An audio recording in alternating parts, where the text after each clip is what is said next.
લડત కష్టాలు ఇబ్బందులు జీవితంలో భాగం. అసలు కష్టాలు లేనిది జీవితమే కాదు. જિંદગી નથી હોતી.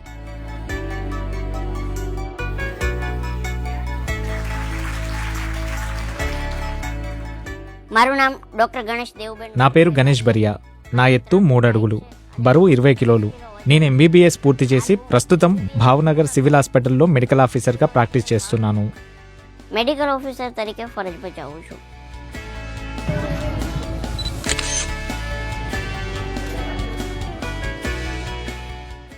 గణేష్ స్వస్థలం గుజరాత్లోని భావనగర్ జిల్లాలో ఉన్న గోర్కీ గ్రామం. હું પ્રાથમિક શાળામાં ભણતો ત્યારે నేను ప్రైమరీ స్కూల్లో చదువుతున్నప్పుడు సర్కస్ వాళ్ళు మా నాన్న దగ్గరికి వచ్చి 5 లక్షలు ఇస్తాం, మీ అబ్బాయిని మాకు ఇచ్చేయండి అని అడిగారు. మా నాన్న అందుకు ఒప్పుకోలేదు. ఆ ఘటన నన్ను ఇన్స్పైర్ చేసింది. એ જ મારા માટે એક ઇન્સ્પિરેશન છે. స్కూల్లో చదువుకునే రోజుల్లో తన ఎత్తు గురించి గణేష్ను కొంతమంది విద్యార్థులు ఏడిపించేవారు. 5 કિલોમીટર નિશા ગામથી ప్రైమరీ స్కూల్ మా గ్రామానికి 5 కిలోమీటర్ల దూరంలో ఉండేది. మొదటి తరగతిలో చేర్చాను. దూరం వల్ల కొన్నిసార్లు అలసిపోయేవాడు. నా భుజాలపై కొంతసేపు మోసేవాడిని. మొదటి తరగతి నుంచి 5వ తరగతి వరకు నేనే చదువు చెప్పాను. 5મા ધોરણ સુધી ભણાવ્યો.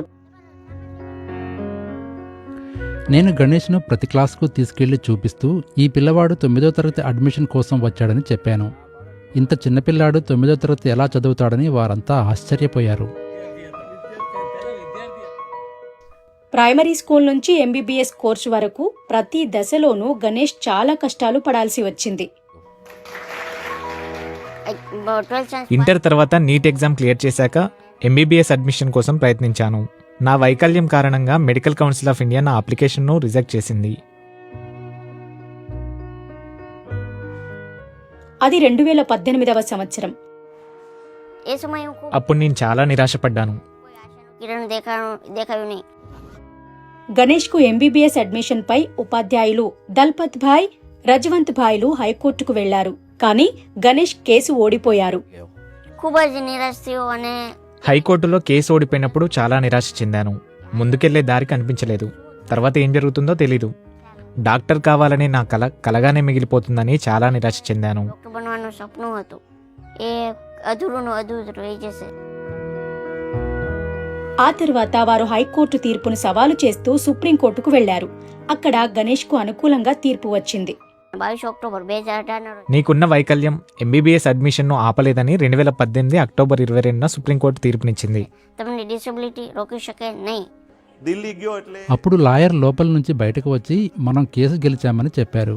అది విని నేను దాదాపు గంటన్నర సేపు సుప్రీంకోర్టులోనే ఏడ్చాను. తాను ఎంబీబీఎస్ అడ్మిషన్ పొందిన భావ్నగర్ గవర్నమెంట్ మెడికల్ కాలేజీలోనే ప్రస్తుతం గణేష్ మెడికల్ ఆఫీసర్గా పనిచేస్తున్నారు. સર્ટી જનરલ હોસ્પિટલમાં MBBS మొదట్లో నేను హాస్పిటల్కి వెళ్ళినప్పుడు రోగులు నన్ను చూసి ఆశ్చర్యపోయేవారు. ఆ తర్వాత వారు క్రమంగా కోఆపరేట్ చేయడం మొదలైంది. నేను చిన్నపిల్లలతో చక్కగా మాట్లాడేందుకు నా ఎత్తు కలిసి వచ్చింది. ఇతర డాక్టర్లతో చెప్పలేనివి కూడా నాతో చెప్పేవారు. అదే నాకు ప్లస్ పాయింట్ అయింది. కష్టాలు లేని జీవితం అసలు జీవితమే కాదు. మీరు మీ లక్ష్యం కోసం ముందుకు సాగాలి. చాలాసార్లు నేను ఓడిపోయానని నాకు అనిపించేది. కానీ లక్ష్యం దిశగా ముందుకు సాగడమే జీవితం. લક્ષ્ય તરફ આપણે જે આગળ વધવું અને કંઈક પ્રાપ્ત કરવું એ જ આપણો જીવનનો ધ્યેય રાખીએ.